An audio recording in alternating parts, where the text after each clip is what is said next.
নমস্কাৰ আমি PMC Morigaon girls higher secondary ছাত্ৰী আমি এটা মডেল তৈয়াৰ কৰিছোঁ যাৰ টাইটেল হৈছে আণ্ডাৰগ্ৰাউণ্ড কাৰেণ্ট কানেকশ্যন আমি দীৰ্ঘকাল ধৰি ভুগি অহা এটা সমস্যাৰ ওপৰত এই মডেলটো তৈয়াৰ কৰিছোঁ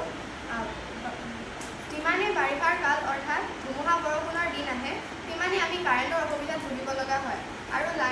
গছ গছনি ভাঙি পৰাৰ ফলত ৱাৰবোৰ যেতিয়া ছিঙি যায় তেতিয়া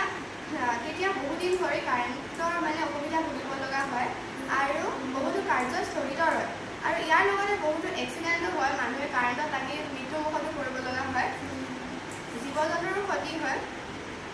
আৰু যদিও চহৰত সোনকালে হয় কিন্তু গাঁৱৰ এৰিয়াত ইমান সোনকালে সেই ঠিক কৰাৰ ব্যৱস্থা নাথাকে গতিকে আমাৰ মতেদি এটা নতুন তৈয়াৰ কৰিছোঁ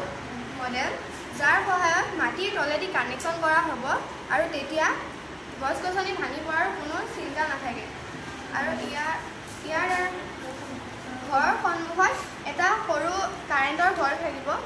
য'ত গোটেই ঘৰখনৰ সকলো কাৰেণ্ট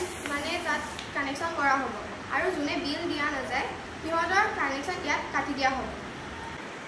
আমি এতিয়া বেটাৰী ব্যৱহাৰ কৰি ঘৰত লাইট জ্বলাবৰ বাবে পাৱাৰ ছাপ্লাই ব্যৱস্থা কৰিছোঁ